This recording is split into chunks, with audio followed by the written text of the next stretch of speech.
First of all, thanks for coming in and your presentation. Just a few quick ones. I think that the first thing that has to be recognised is that in the 80s, the same EU that you talk about, what they're looking for now, paid farmers right around this country to knock every ditch and knock every hedge. And basically you had to get a dozer and drive it into a corner. So this is the same EU now that's looking for farmers to just do the full 360-degree circle, which, in fairness, in most parts of the countries, or most part of this country, a lot of farmers, you know, they're interested in actually having hedges. There's no point in saying they're not. I think, Michael, you spoke earlier there about basically the different problems around the world. I think it should be also recognised that the likes of Brazil and that is cutting the size of a football field or a day of the lungs of the world, and I think that needs to be recognised. In the line of my understanding, when you talked about the new cap, my understanding is that to qualify for cap is that 4% has to be in biodiversity before you even qualify for cap. Isn't that right? So 4% of your land, already a farmer is going to have it, that it is basically either idle or it can be in hedges or whatever. Isn't that correct? I don't think that it will necessarily be hedges. No, I'm not saying necessarily hedges, right, but I'm saying be it biodiversity or whatever type of, yes, but it has to be basically idle 4% of your land. Yeah, I think I think, is that a good thing? You'd welcome that, I presume? Absolutely, absolutely. Right. I mean, it's all going to contribute. Yeah. In the line of hedgerows, you talked about gapping. What's the solution to gapping? Thank you, Deputy. Well, gapping, you can actually implant with some more hawthorn quicks, actually, at the right time of year, and it'll come back. You know, hedgerows, you know, hawthorn grows very quickly, or even small crabapple. Can I put something to you? Certainly. From somebody that comes from where there's a lot of blackthorns. The old generation, there was a saying, and you might have never heard of it, and it's not meant in any wrong way, they call it breasting the hedge. Oh, yeah. Right? Yeah. And that thickened the hedge up. Yeah. So is that not the solution to this gapping that you're on about? It is, but if we have gaps already, you have to do something with them, you know. So, yeah, Donald recommends breasting the hedge down in the Bride project. That's what they do. They come along and they do, you know, a very light, but that's, you do that then when the hedges, I suppose, on the lighter growth. So what's happened, a lot of the hedges certainly in Monaghan, is that the gaps are quite wide, and they need infilling before you can start, you know, doing that. And everything's become very woody and old. So we'd have noticed that if you, what we call, if you breast the hedge, or actually you can do it with the machine, and you put a scraw on the end of it. That's what you do. That's the way it was always done traditionally in rural Ireland. It will thicken the whole hedge up, and it takes the, as you say, the daylight areas out of it. We'd have seen that for years. In relation to your stats on Monaghan and your stats then when you compared around the country, the first thing, was it a section of Monaghan you took, or have you looked at every part of Monaghan?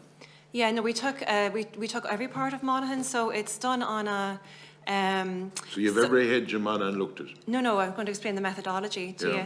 So the methodology is an accepted methodology that was done by Woodlands of Ireland and the Heritage Council back in 2012.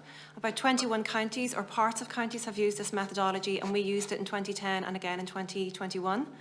And it takes there's 12.5 10 kilometre squares in Monaghan, if you can visualise that on a pattern, on a grid. And we've taken the bottom left-hand 1 kilometre square out of each one of those 12 to do this survey.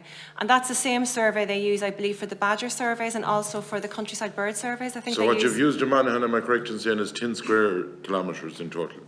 Yes. Or 12. 12 out of the whole county. Yeah, okay. And that is the accepted methodology. You use 1%. And when you do that, and I see the methodology you're using. When you do that, when you say that we've lost some X amount, whatever, 1,000 in 1 year or whatever, have ye also looked at then, or have ye tic-tacked with the Department of Agriculture to know through GLAS and through TAMS, or through GLAS and through the other schemes that went on, and the schemes or people sowing trees, have ye added up what was compensated back for what might be lost? No, the survey doesn't cover that. The survey looks at the hedges. It looks at the hedges, but it would look at, in each kilometre square, it would note if there were new hedgerows planted, for example, because certainly in those kilometre squares, it would look at all the hedgerows. So that would include anything new that had been planted in the meantime. So there was no additions in any of those kilometre squares. That's not to say... I'm surprised there was no additions because of some of the environmental schemes, say going back from 2015 to 2010 or 12, or even before that, the REP scheme. There was a massive amount of, you'd be familiar with that, Ellen, as well. There was a massive amount of sowing of everyone. It was on their plan, to put it simple, and all the schemes up along. And if you look at the volume that's in Monaghan or any other county, especially those counties heading towards the west that have been a lot of farmers in it, I'd be surprised. Like, have you any figures got at the Department of Agriculture? Was there stuff sown in Monaghan that year? No, this survey purely looks at it does the hedgerow appraisal system methodology. Okay. On the we don't know. I had something. I can't remember what it was. It might come back to me in a minute. Okay. Yeah. And Lillian, on your, I was interested in you talking about the LIDAR system and the stats that were finding out.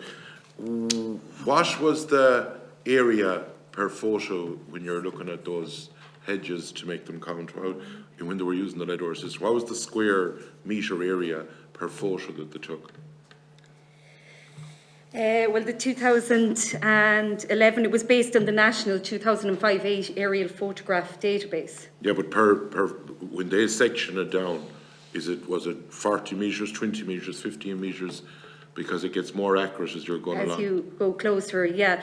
Well, with LIDAR, they sampled, so basically for that work that was carried out in County Cork, so it was a regional No, but I'm on about, you're talking about the amount of trees or the amount of hedgerows. So I'm just, for accuracy, you need to know the area for each photo, because it's actually Devonish was in here with our committee, and there is a new LIDAR system, or a new, I understand it was announced or said here, I think by the department, that we're going to have the LIDARs, that next year the OPW are conducting a LIDAR, and they were warning us here that day to make sure it was down to something like, off the top of my head, 10 or 14 square metres, because you will not get accuracy above that, that you're wasting your time. Do you know on the ones that you talk about around the country, and what was that? You don't know? I don't know off the top of my head, but certainly Teagasc would have completed that LIDAR survey work that was done in Devonish. However, within the work that I'm involved in now, you're right, you need to know exactly the area that is being captured. So at the sites, what we would have is 5 zones. Those are marked out in 6 metre lengths. They've been captured remotely, so it captures everything. So you fly a drone immediately over over it. It captures exactly what is in that zone. And now for us to be able to translate that to a carbon measurement, it captures the volume using the remote technology. We are now translating that biomass to a carbon stock by actually weighing it, dry weighing it, grinding it down, sampling it down into the different pools that are used within the inventories for the accounting. So basically our above ground biomass, or the living biomass above and below ground, looking at the soil underneath and the root system. Would you recommend, and I want to let others in, would you recommend, I'll ask a few together the way you can answer them. You talked about the importance of basically that cattle don't go up where the roots of the trees are, especially on ditches, because ditches are, we call them ditches down our way. Ditches the clay will move down in soft weather, and you'll expose the root of a whitethorn. Would you recommend that the Department of Agriculture help farmers fence on both sides in the line of, to give them a grant or whatever for it, that will protect that side of it? And I think myself, and in all fairness, farmers, I think if we work with them, it's very important to talk to farmers, not at them or down to them.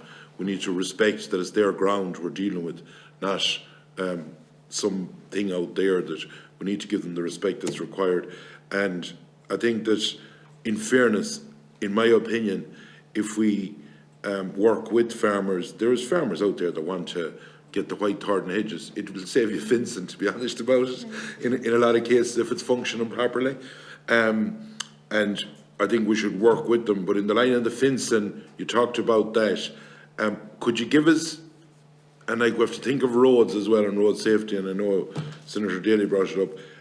Could you give us your view on how you have to basically go along and trim the sides of a hedge, or to come out in the middle of the road, to put it simple.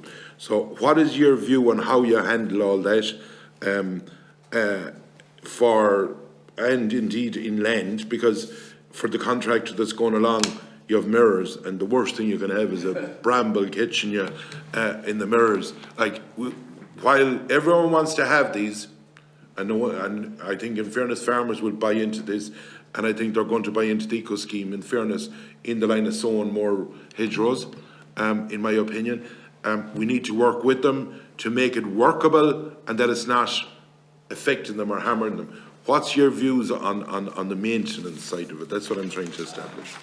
Deputy, and I'm farming in Tipperary now for the last 40 years, and I have hedgerows that are 50, 60, 70 years of age, and what I do is I fence along outside my ditch, and I have no trouble whatsoever with encroaching trees and so forth. What I'll do is I'll side trim, and when a tree gets up to a certain height, it branches across, and there's no problem for machinery passing underneath or anything like that. And I mean, that's the kind of situation that I would envisage for a scheme. Are they white hardens, yeah? Yeah, whereby farmers would be helped to fence. I mean, we have that in place already for waterways and so forth. So it would be quite feasible to do that.